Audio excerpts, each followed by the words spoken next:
Hello les femmes accomplies. Aujourd'hui, on va arrêter d'être trop gentil. Et oui, je vais vous expliquer pourquoi vous avez parfois l'impression d'être trop gentil avec les gens. Et vous allez comprendre qu'il y a énormément de comportements inconscients derrière tout ça. Et lorsqu'on en prend conscience, ça change tout. Donc regardez bien cette vidéo, soyez bien attentive. Vous allez voir que beaucoup de choses vont changer. Avant de démarrer, je vous rappelle que vous pouvez télécharger l'audit personnel. C'est donc un document, il vous suffit de cliquer sur le lien dans la description. Et donc c'est un dossier dans lequel je vous explique les différents axes à maîtriser dans votre vie pour vous sentir confiante et sereine. Et à la fin de ce petit document, c'est très rapide, hein, j'aime bien quand c'est concret et efficace, à la fin de ce document, vous avez un test que vous pouvez faire toute seule et voir en fonction de votre résultat les points sur lesquels vous avez besoin de travailler pour avoir plus de confiance et plus de sérénité dans votre vie. Alors la première chose à savoir, c'est que quand on a l'impression d'être trop gentil, bah, c'est qu'il y a un déséquilibre. C'est que si on est trop gentil, c'est que ça va pas, d'accord? Sinon, on ne serait pas dans cet excès de trop de gentillesse. On serait simplement une personne gentille, généreuse, disponible, voilà.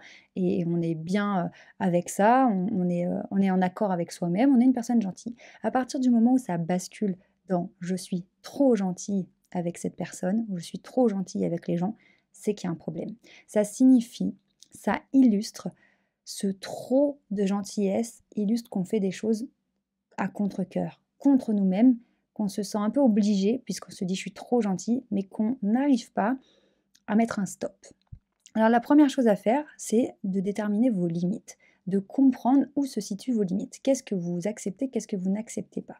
Pour comprendre cette notion, on va prendre l'exemple d'une personne, on va prendre l'extrême opposé, une personne qu'on pourrait craindre, de se dire, oh là là, avec elle, il ne faut pas dépasser cette limite-là. Avec elle, il ne faut surtout pas dire ça, il ne faut surtout pas parler de ça, parce que sinon, c'est la limite qui fait que ça bascule dans des conflits, des pleurs, bref, des reproches, des machins, tout ça. On sait que ça va dégénérer, c'est la limite à ne pas franchir.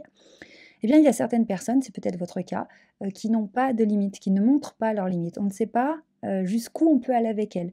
Donc on ne sait pas, par exemple, jusqu'où on peut demander un service. On ne sait pas jusqu'où on va pouvoir leur mettre plein la gueule et elles vont rien dire. Il n'y a pas de limite. Le problème, c'est quand on pense que les gens vont s'arrêter d'eux-mêmes. Ça, c'était vraiment une croyance, moi, que j'avais, que les gens, de toute façon, étaient bienveillants, tout le monde avait de bonnes intentions et que les gens n'exagéreraient pas. Enfin, je veux dire, ils savent quand même, ils se responsabilisent, ils savent qu'il y a des choses à ne pas faire. J'ai pas besoin, moi, de leur montrer mes limites parce que quand même, d'eux-mêmes, ils se doutent bien que. Eh bien non, les gens ne se doutent pas. Les gens, la plupart, ne cherchent pas à savoir. Soit c'est inconsciemment qu'ils franchissent des limites, et puis bon, moi, comme ça les arrange, ils continuent. Vraiment en mode, c'est pas malveillant, c'est juste que, bah, voilà, c'est plus simple pour eux. Soit il y a de la malveillance aussi, parce que ça existe, les personnes méchantes, toxiques, évidemment, ça existe. Et là, justement, elles se régalent, il n'y a pas de limite, c'est open bar. Donc la première chose à comprendre, c'est que vous avez besoin d'avoir et de connaître vos limites.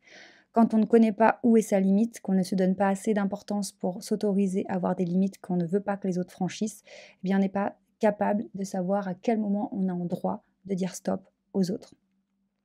On a parfois ce réflexe de se dire, ben, on attend l'autorisation, la validation, on attend d'avoir l'info de quelqu'un. Non, là on est adulte maintenant. On est adulte, on est responsable, on se gère soi-même et on est le capitaine du navire. Donc à un moment donné, c'est à vous de choisir quelles sont vos limites et à vous de les faire respecter. Alors évidemment, c'est pas aussi simple que ça. Et on va passer au point numéro 2, qui est de comprendre les peurs qui vous empêchent de vous affirmer, de faire respecter ces limites. Ces peurs, en fait, évidemment, elles sont inconscientes et elles vont venir de l'enfance, de l'éducation, de l'entourage, des gens qu'on côtoie, des situations qu'on a pu connaître, des événements, relations traumatisantes, plein de choses. Et, et en fait, ces peurs, c'est important de les identifier parce qu'elles vous empêchent de dire non, de montrer à une personne qu'elle exagère avec vous, de lui montrer que vous ne voulez pas être, comment dire? Que vous ne voulez pas être traité d'une certaine façon et cetera. Donc ces peurs, c'est quoi? Ça peut être,